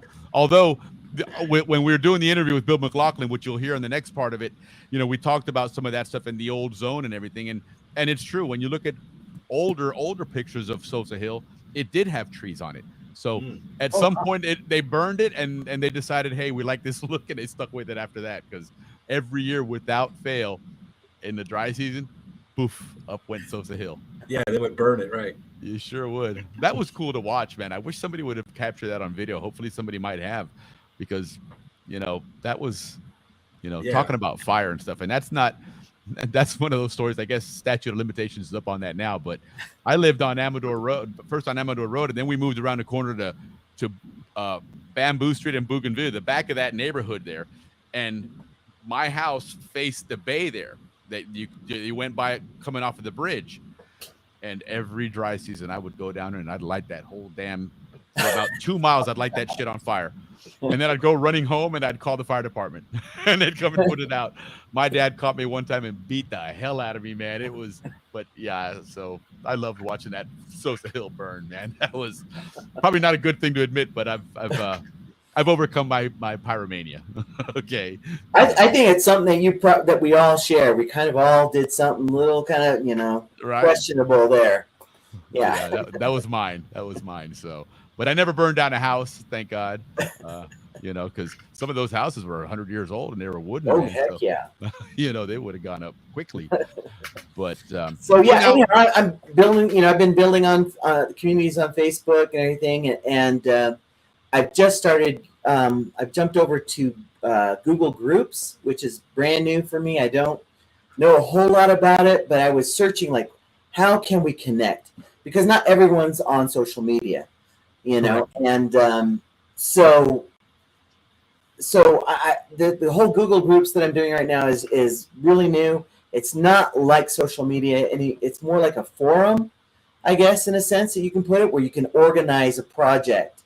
And so I think this is lending really well, because what I'm going to be needing from Zonians, besides who am I going to interview, what are the stories, I need photos. I'll be needing videos if there's any. Sure. I know there are some, or any kind of memorabilia. But at this point, I just kind of need to start slowly collecting at least noting what is out there, what is available. And yeah, of course, I'll need a lot of help to be able to do all of that. I can't do that all by myself. So, you know, but yeah, I need to, and the only place I'm going to really get it, I mean, there are resources. I have talked to, you know, with the people over there at the Panama Canal Museum. They're very helpful and willing to help out with whatever. There's been different people that I've talked to over the last, you know, several months. But really, it's going to come from the people. Right. That's where it's going to come from. I mean, that's going to be the stuff that's going to be the most memorable, I think. Sure. Well, and, you know, it was interesting when we were doing that show prep the other day, you mentioned that, you know, part of an effective documentary is you have to have that community behind it so that they can offer those stories. And oftentimes, in all honesty, some of these stories may be 50, 60, 70, 80 years old. And so, you know, you kind of want to get some corroboration. You want to, you know, have maybe two different angles or two different perspectives on things. So, you know, and that's where we kind of ended up evolving from show prep the other night to actually talking about some synergies that we have here. And you know, some of our goals here on the show is to actually have people that worked on the canal that could give us their stories of how things actually worked and how they actually did things versus what's in a book or in newspaper clippings and things of that nature. So, you know, I kind of think that we're both building on the same thing. And so if we can all participate in that community, grow that so that we can obviously, you know, use what's available there for us to grow both our opportunities here. So to that point, then somebody, for example, in those Facebook groups, they're sharing a lot of pictures. They're starting to share videos and things like that. Where does that go from there? And do we tie it into a bigger group? You know, again, we have the SCN Canal Zone website, and if we can get a web designer that can help us out grow that certainly is a place that we could all get together and share ideas and thoughts, and if nothing else, a common meeting ground, you know.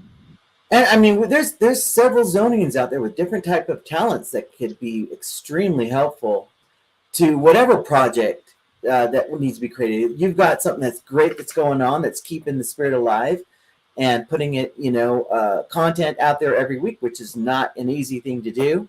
But, you know, you need those people to talk to as well.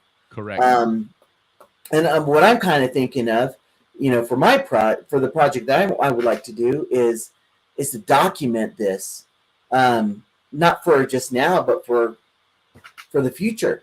So that, you know, there is something there that is coming from the Zonians expressing what it was to live there in the Canal Zone. And hopefully be a resource for schools or whatever kind of education, you know. I'm hoping that it'd be useful in many ways and not just one. Correct. And that's something I remember even last year when I was kind of conceptualizing the show. I hadn't actually even put an episode on yet.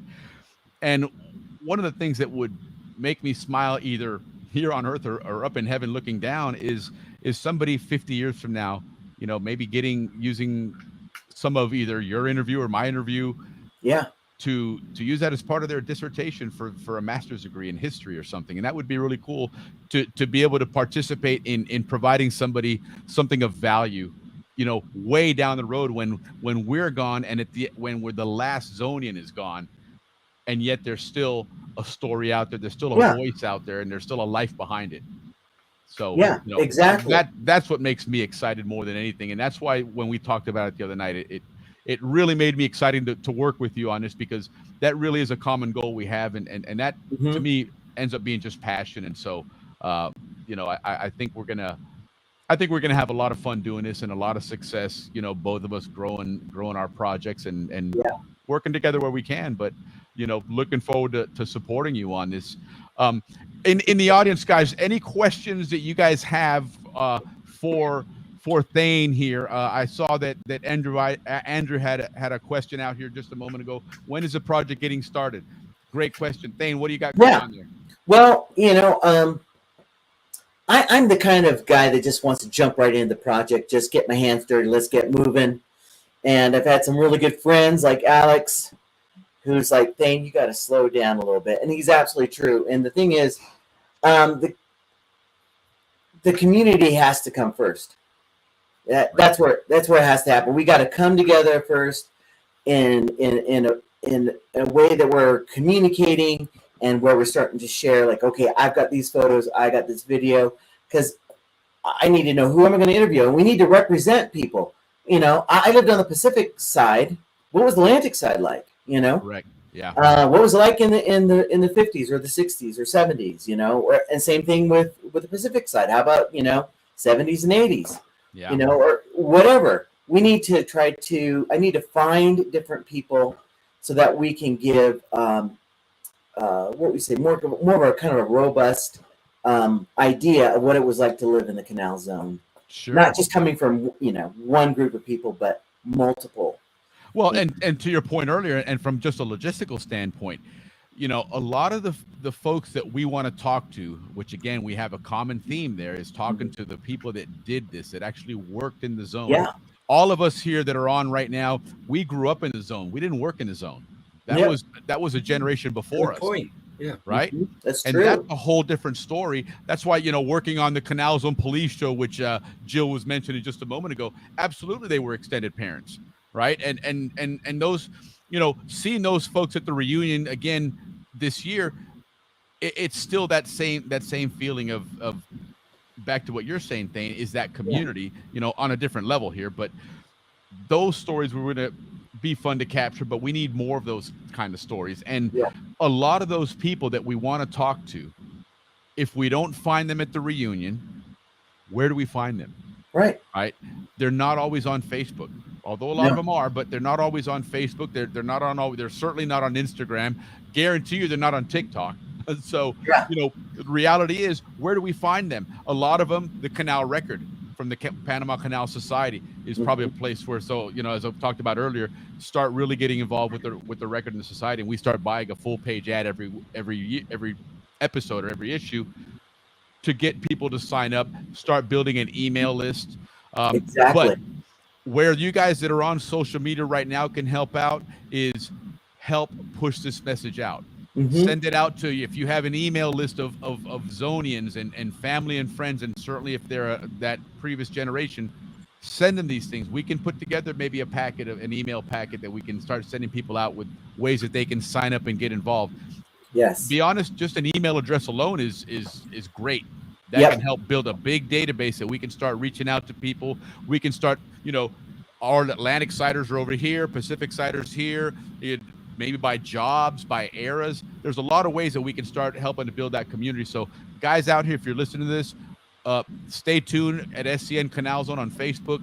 Go there. We'll put some information there, on Thane's pages, on those zoning documentary pages. We'll put some information out there that'll show you guys how you can spread the word to those that aren't on social media as often. So I think that'll help out quite a bit as well. Yeah, and we definitely want to reach out to the older generation, like you were saying, who are not really on there. I mean, they have a wealth of stories that is, that's fading. Yeah. Going. And you guys have seen now, if you've watched our shows, they're always available on YouTube anyway. So if you miss a live show, certainly go back and watch it again. We had Coach Holland, Coach Bales, Coach Houston on. We had Al Sprague on, and that was great. So it's not difficult to jump on and get on the air and jump into our studio. So anyone here, if people, mostly family, mostly parents, if your parents are still around and they have one of those Canal Zone stories, and honestly, it doesn't have to be just the Canal Zone police or just the pilots, right? There was a lot of people in the admin. I'd love to find out what they did there, right? There was that housing division that was right next to the train station. I'd love to find out what they did there and how that process worked. Get them on the air, get them to join us and talk to us. We'd love to have them and hear those stories, and we can start capturing those stories. So when Thane's ready to start building the documentary, we already have some of those interviews in place, and he's got some stuff to use there as well. So this is a place that everybody can absolutely help out with, and it'll, in all honesty, it'll help us grow our show as well. So definitely. Yeah, Al Sprague for sure. Absolutely, Jill. We definitely have to interview. He was great. And let me tell you what, that guy, earlier when you posted about, this here, right? Mischievous, troublemaking, fearless, hellraiser. Well, that Al Sprague interview we had pretty much ticked all those boxes, right? He pretty much covered every one of them. I think he's number one when it comes to that. Amen to that, right? It's great to hear that story, because that in itself is kind of the essence of what you want to have in your documentary, Thane, because most people that don't know Al on a personal level, that either never spoken to him or watched this episode that we had, Al Sprague is a very, very well-regarded, painter and artist. He was a teacher in the school, so people looked up to him, and I love to hear the human side of the story, which was the mischievous, troublemaking, fearless hellraiser. And this is coming from him. This isn't me calling him that. That's him calling him those things. So, those are a lot of the times some of those funny stories. Listen, my dad told me the story of one night of two Canal Zone police officers over at the limits. 2:00 in the morning, they're bored. They're going to do a quick draw competition, and one of them fired the gun at his leg, tried to pull the gun. I want to hear those stories. I want to hear those stories in all the different places in the zone that things like that happen. I want to hear the story of somebody on the locks driving the mule that one time went too fast and did something that, well, we don't talk about that in the books and newspapers, but those are the stories that all of us can enjoy and smile about, Yeah, definitely. And I think, like you were mentioning earlier, I think we all have been mischievous in the Canal Zone. I think it's part of it, just our blood. Yes, it's part of our definitely. DNA. Yeah, Gary, absolutely. Reach out to us. Reach out to me on SCN Canal Zone on the Facebook page. If you haven't liked it or followed it, go ahead and do that and send me a message. I would love to set something up and talk to her. Yvonne, great question, right? Why did families go down the canal after it opened?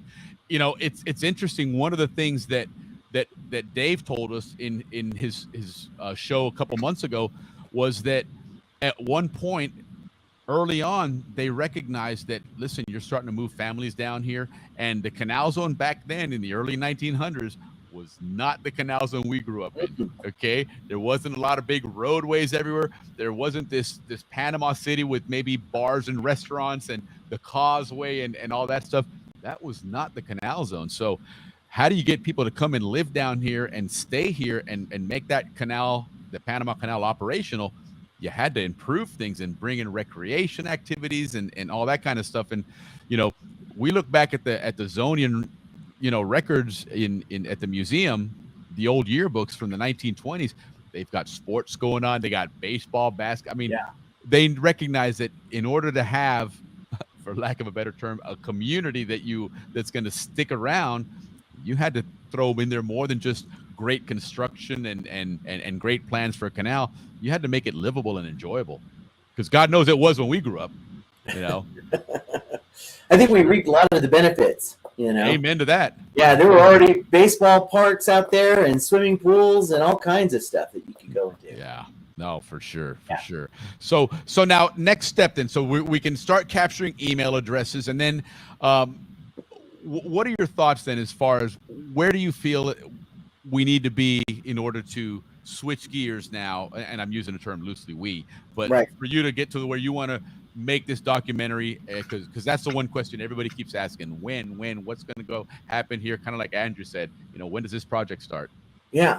This is the more I've been, working on this project, the bigger it really seems, because we Zonians are scattered. We're, you got Florida and Zonian in Texas, and gosh, up here, up north, and we're just all over the place. So, once we kind of pull the community together, if people can go over to the Google groups and just look it up, I think it's under CZ documentary, and just join. That's a good start right there. And then, it'll be figure out, okay, who can we interview? Where do they live?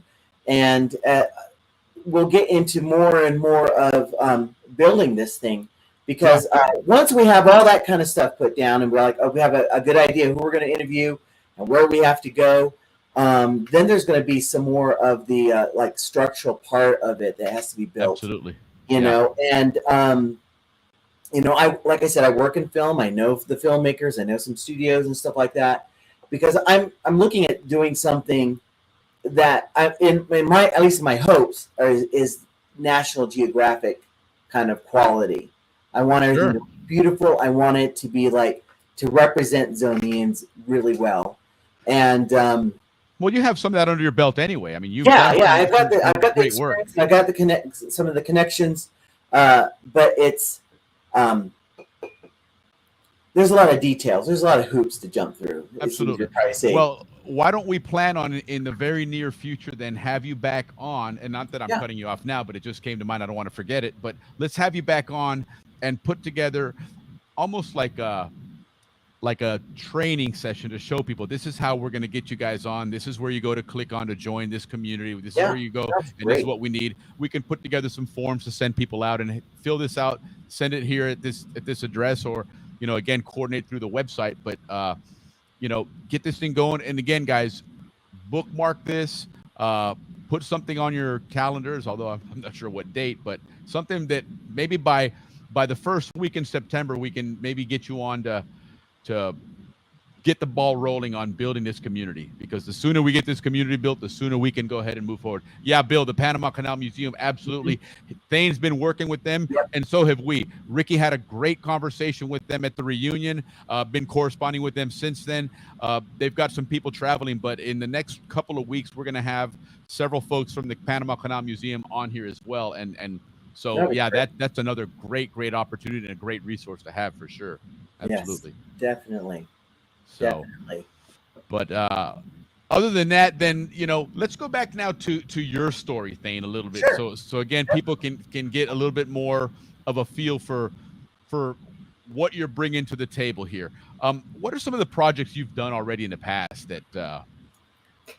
Well, I've been working in film on and off since 2000. So primarily, when I work in films, I'm the production designer or art director on the film. So what that means is I'm the person in charge of how the film looks outside of the camera.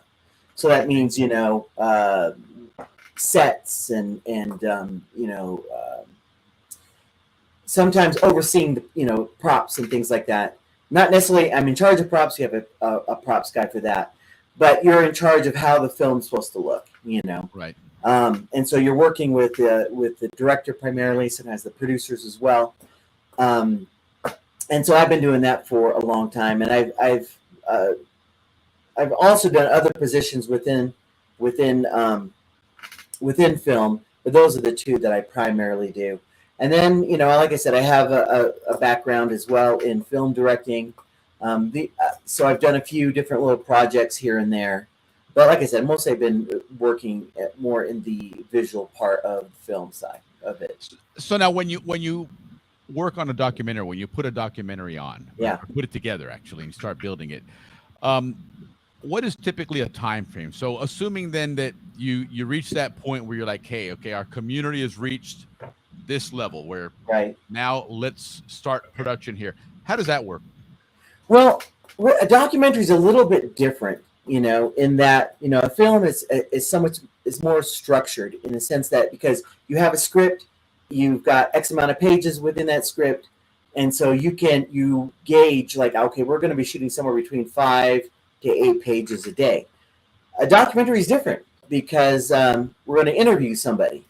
And how long is that interview going to be? And how much of that interview are you going to use? So that's a little different. As well as you're interviewing someone, they're going to mention certain things that you didn't even consider, and you're like, wow, we need to get some footage of that. We need to find some historical footage, or maybe we need to do like I said, a B-roll in a sense where you're going to go out and film some of that, so that you can bring it in and really bring in that emotion that will correlate with what that person is saying. So a documentary is a little bit different. Just depends on what you're doing. And since I don't see this as being a straight interview, I see this as a mixture of interview with showing historical photos, videos, what it's currently like now in those areas. And the interview supports the story. Yeah. Right. The interview would support the story and the narrative that you're going with. Yeah, exactly. So it's but the interview gives it the essence.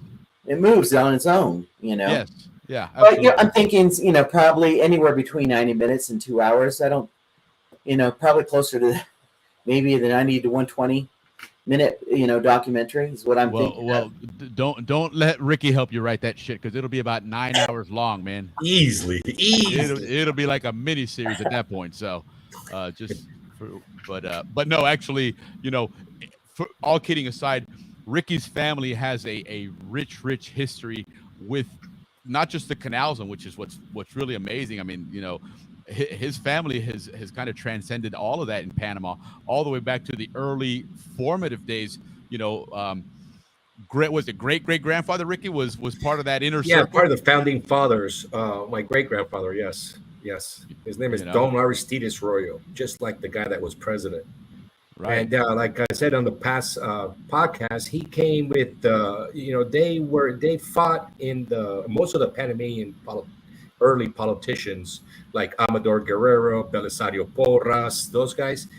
They all came from, and my great grandfather from Cartagena, and they were on the liberal side of the conservative liberal war in Colombia. Since they were all these guys were in the same militia. You know, I guess that's what they call, because it wasn't an army, right? It was the government against the liberals. So they were on the losing side. He was married to Vicenta Bolivar, which is the great grandniece of Simon Bolivar. So because of that, they spared him and they didn't kill him because he was married to a Bolivar. Then he went about his way and tried to find his way around the Central America until the 1,000-day war started in Panama. And that war was truly between the liberals and the conservatives, because that was just another reason for the liberals to take on the Colombian government. So that's how that group came in. Belisario Porras, Amador Guerrero, my grandfather, and a whole bunch more. You've heard all the last names: De La Guardia, Ovaldia, Arias. You've heard all those. So those guys came to actually fight the war. Colombia, the 1,000. But of course, as we know, the Canal Zone history, the U.S. came in and helped them with the war. So he was one of the 100 guys that two of my grandfather and his father and my grandmother's father both voted to allow the U.S. to take over the canal from the French.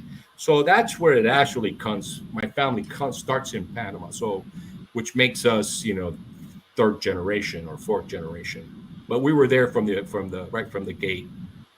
And then, of course, it's moved on since then. I don't know if you want to talk about my family, but I would gladly let you guys know about it. Because there's a lot of history. I mean, World War II. Okay, thanks, Willie, for giving me this opportunity. World War II, my grandfather was the director of immigration. So he's got it signed your passport. And his brother was the ambassador of Panama to France during the Vichy government.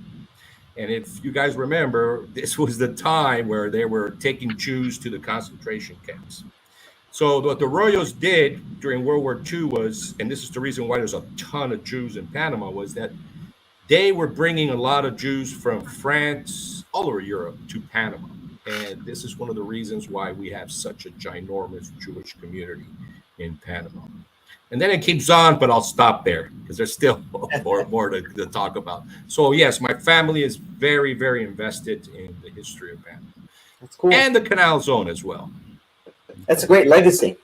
Yeah, it really is. It really is. And then it actually carries over into the Canal Zone because his dad became one of the first Panamanian Canal Zone cops. Correct. So that's that interesting dynamic thrown in there. And then, like you said, his uncle, was president, around the time that we grew up as well. So yeah, 78 to 81, and then that's when the military took over. They put a gun to his head, and he resigned by saying that his throat wasn't working. Yep. And they call it the gargantazo.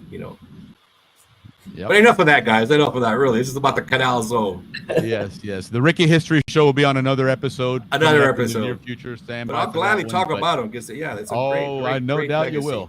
Absolutely. But no, on all kidding aside, it really is an amazing story, and it's really Yes, cool to have definitely that. is.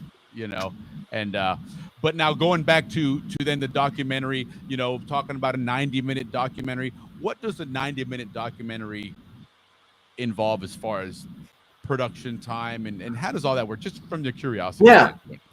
Yeah. Well, the first thing that once we get going, what we'd probably the first thing that we would do is just go through the interviews, and that would mean we'd have to travel to whatever zoning we're going to be talking to, and interviewing them first, and then from there, based off of X amount of interviews that we do, then we will have to go and try to capture some of that footage. Sure. So that will be flying over to Panama, going to the Atlantic side, go here, go there, depending on what was shared with us, and try to capture all of that, as well as going to need the photos and the videos that come from the zonies themselves, and there's just going to be a lot of people that I'm going to need to help me create this. Like we were talking about the history, you need that structure in there. It can't be just interviews, but we need some of that structure so that we can figure out, okay, when and where and what does this really mean when someone's telling a story. You need that background, that context. And so anyhow, once all of that has been put together, there's also other parts to it besides just filming and editing. You have to start partnering with people. Like, for example, I'll partner with a studio so that we can get this video, this documentary out there, maybe onto Netflix or on a Prime, Hulu, wherever we can do it. So there's a lot of people that need to be involved, and there needs to be enough funding to be able to make it happen. So let's talk about that, because that obviously, at the end of the day, ideas are just that, ideas. But you need. There's a lot of things in the background you need. You need equipment. You may be involved in obviously traveling. It's either that or people volunteer to jump on a plane and go to Idaho. Probably not going to happen. So, there's going to be a lot involved on the back end on cost. So, again, just an idea, ballparkish, because certainly there's going to obviously be some fundraising opportunities and things that are going to have to be created. What is a typical documentary like that run, and what is involved in that cost? Well, I mean, like I said before, documentaries are a completely different creature, because it's you could do a documentary and just have some guy lighting it, some guy filming it, some guy conducting the interview, and slap that thing together, and it'll be great. It'll be fantastic, If you want to do something that's more, then that price just jumps, because you got to think about equipment rentals and travel and insurances, and then there's fees to get things onto Netflix and all of that kind of stuff. So we're the last time I was looking at it, it was probably like 6 months ago, and I shared it with another guy. He's like, "You're too low," you know what I mean? And I think I was, like, what was I? I can't remember. It was maybe $300,000-$400,000 to do that, and I just was not. So I'm not exactly sure what that would be, and that's where I need to sit down with somebody who would be a producer that could who that's their job. They do that kind of thing. Certainly. I'm more of the creative guy. I'm the guy of the ideas, and I want this shot and do this angle and capture the sun coming down. Let's get the emotion going. What it looks like is it may be like almost a NASCAR-esque type thing when, we'll get it funded. So, somebody interviews on the Howler Monkey Sauce studio, and they're going to be drinking their Panama beer while they're talking about it. And they're going to make sure they have their Condor Tours hat on, and they're going to have their Cascadas shirt on and everything else. And we'll have so much damn promotion on that thing that it'll be paid for before you even start filming the first thing. Yeah, that out somehow. And once we've got kind of the idea of the documentary put together, and we're moving forward, then we'll have a studio come in, and they'll also pitch in some money, as well as just give us the the hand to get this out. Maybe it would be great to put it in the theater for a little bit. Put it in Florida, put it in Texas. Maybe in Panama. Panama for sure. But all that kind of stuff takes people in the know-how who have those kind of connections. Right. But that would be something that we'd want to do. To get it out there and have everyone see it and enjoy it and just have a blast and remember what it was like. Absolutely. No, it sounds like it'd be a lot of fun. And so again, guys, remember all of this is something that Thane's going to be doing, but it really is all predicated on that community. Build that community up. It sounds like we keep harping on that, but the truth is, everybody's excited about this. I see it all the time on the Facebook pages and stuff. People are contributing. They get on there and, hi, I'm so and so. I grew up here, and next there's a bunch of pictures being uploaded. So everybody wants to get involved. Let's get it organized and get it set up to where you have that. You get to that point to really get started on this and see where you can take this thing. So. Yeah, and the thing is, like I was mentioning before, we got plenty of zonings out there with a great experience, and talent in things that neither you or I have, Right. And you're looking for a web designer, There's definitely a zoning out there as a web designer, Right. And I need a researcher, I need a historian, I need somebody to help coordinate, I'm not. That's not my strengths. My strengths are more in the creative end of things. Sure. You're behind the cameras, putting it together and making it look really awesome. Yeah, exactly. I hope so. That's great. And I mean, from the things that you see, guys I was going to pull up the YouTube. He's got his intro video.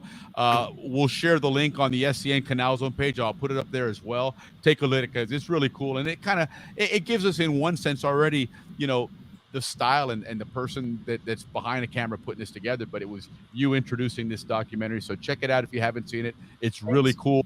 And yes, Jill, that's a great idea. And Thane actually has corresponded with Jaime already. So there's, this guy's an absolute gem of a resource when it comes to photographs and capturing the Canal Zone history. I've reached out to him a couple times. We're going to try and hopefully get him on it here as well, because I think, he's a tremendous resource for all those kind of things. So, but guys, stay tuned for more information on this. Thane, let's shoot for maybe in the next 3 or 4 weeks, have something together. Again, just a short segment on how we can actually get the ball rolling on building the community, where you have to go to, what emails you need to share with whomever, so we can start getting this community going. Because the sooner we get this built, the sooner we can get started on that, the sooner you can get started on that documentary. So definitely. Thank you, guys. No, absolutely, absolutely. So any parting thoughts on your part, Thane, as to what your idea really is here, and what you want this audience to do right now to help spread the word and get this thing going? Well, for starters, I want to just thank you guys for what you guys are doing here, making this, doing this video, this interviews every week, and keeping the spirit alive. That takes work and effort and everything. And even though it might be a passion, it still takes a lot of time to do. I totally understand that. So I want to thank you guys for doing that and keeping the spirit alive. I guess the first thing would be great is just have people come over to the Google group that I have there and just sign up. I already have several different conversations going. I need photos, I need videos. It's all right there. The structure, not everything's in places yet because I'm still learning how to do this Google group thing. But a lot of it is already there. So if you can send people that way and just sign up, it's really simple. And that's how we can start. And then I just need people also, it's in the group as well, what I'm looking for. I need people to help me with getting content and, discovering who we need to interview and all of that kind of stuff. So, what? Having a team would be great. And something comes to mind now. There's certain things that we do on a regular basis here, right? We've got a great bochinche segment. We've got a birthday segment. I always throw a society segment. I think it's time, Ricky, that we put in a Canal Zone documentary segment. Even if it's just what's the latest right now. When you put up something new in the Google groups, we can spread it out there, put it out there, and keep people connected to it and keep them going back to it all the time. And again, folks, if you have any ideas, any suggestions on things you want to see, both here on our show as well as some ideas on what you'd like to see with what Thane has, or even just questions, or to get involved, how you can get involved, don't hesitate to reach out to us. SCN Canal Zone, the website will hopefully have stuff soon to get content there, but also we have our Facebook page. You can certainly reach out to us there.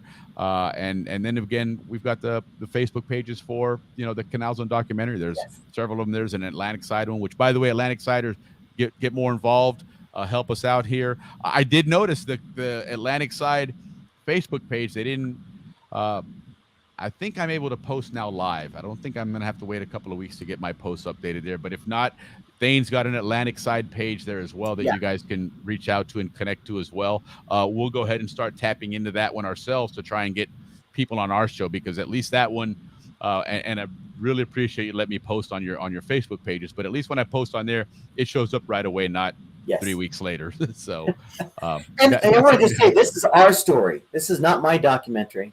This is ours. It's our story, right? Yeah, I love to hear that, and that's what everybody's excited about, because it's coming from somebody that went to the zone, went to Balboa Elementary School, went to Corundu Junior High School, went to Balboa High School, and so again, this is that essence of the Canal Zone that you don't get in all these other documentaries. You don't get it in these historical narratives. It's all about the structure, the history, the trials and tribulations, but you don't talk about what we talked about earlier, where you see El Prado as a bunch of royal palms and beautiful landscaping. We see it as a place to go play tackle football, right? When you see Barnaby Street, and exactly. When you see some water from a heavy rain, we see skimboarding. And that's the Canal Zone story. That's the essence that we want to capture here on Happy Hour at the Balboa Yacht Club, and certainly Thane is trying to capture as well on the Canal Zone documentary. So stay tuned, stay involved, and we'll move from there. But again, Thane, thank you so much. Appreciate you taking the time to do this for us. Thank you for what you're doing for this documentary. We're excited to help out where we can, and look forward to watching it one day on TV or on a big screen if possible. So that'd be great. We're really grateful for it. I'm excited. What year did you graduate, Thane? One last question, Gia. Yeah, I graduated in '89, but not from Balboa High School. So I left after my junior year. That's the worst. Yeah, that's the worst, isn't it? I had to go do a senior year in an upstate New York, right next to Canada. So yeah, I was real happy about that. Yeah, one exciting place to another. Holy cow! Right on, no doubt. But well, listen, it all worked out for a reason. But fortunately, Uncle Sam had your parents go down to the Canal Zone in 1981 and gave you an opportunity to live it up and soak it up, so that now you're able to do a Canal Zone flavored documentary, not some France 24 channel putting something together. They have no idea that we didn't actually have a tunnel to put ships through the canal and foolishness like that. So, but once again, Thane, thank you so much. Appreciate what you do, and we will have you back on shortly. But anyhow, have a great night. Take it easy. Gracias. Appreciate it. You have a good one. Right on. So, Ricky, man, listen. Yeah, that was a lot of fun. That was really exciting. I'm excited for what we have going on and the future of that. So, yeah, man, I'm looking forward to it. Next week we have Dave joining us first of the month. It'll be August 2nd. So first episode of every month, we have our historian Dave Dahlstrom joining us. Remember, this is that story now of the construction of not just the canal, but more importantly, the Canal Zone. Okay, the communities, Balboa. Yeah, we've all seen the videos. We've seen the pictures of the excavators building the canal. Exciting stuff, but we've seen that. We want to talk about building Balboa, building all those roads, those communities and stuff. Yes, Yvonne, Mr. Wood, I talked to him at the reunion, and he's going to come on and chat with us in the future here as well. So, but looking forward to next week with Dave Dahlstrom, the historian, talking to us. He's going to talk about building the canal. He's going to touch on the admin building, some unique stuff there. Just a lot of cool stuff of those early years of the Canal Zone being established. So excited for that. Again, guys, thank you so much for joining us like you do every Friday night. please spread the word. Share and share again. Throw some comments after the show so people can come back and watch it afterwards. And then next week they can join us live. But Ricky, thank you so much, buddy. Take us away, man.